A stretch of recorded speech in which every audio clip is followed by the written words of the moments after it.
မင်း zip ဝင်နေဆိုလို့ရှိရင် English လို့ဘယ်လိုပြောရမလဲ zip ဝင်တာကို English လို့ပြောရမယ်နည်းလေးကိုကျွန်တော်ဒီနေ့မျှဝေပေးချင်ပါတယ်အဝတ်စားနဲ့ပတ်သက်ပြီးတော့ပြောလို့ရတဲ့အသုံးအနှုန်းလေးတချို့ကိုကျွန်တော်ဒီနေ့မျှဝေပေးချင်ပါတယ်စုံလေးကြည့်လိုက်ပါမင်း zip ဝင်နေဆိုလို့ရှိရင် English လို့ your zipper is open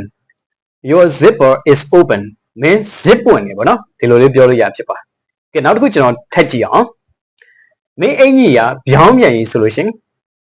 your shirt is inside out your shirt is inside out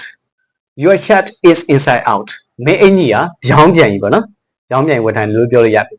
နောက်တစ်ခုကျွန်တော်ထပ်ကြည့်အောင်မင်းကျက်စည်းတွေကိုအထက်အောက်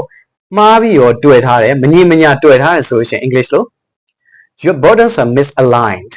your buttons are misaligned မင်းကျက်စည်းတွေကိုအထက်အောက်မှားပြီးတော့တွေ့ထားတယ်မငြင်းမညာတွေ့ထားတယ်လို့ပြောချင်တာဖြစ်ပါတယ်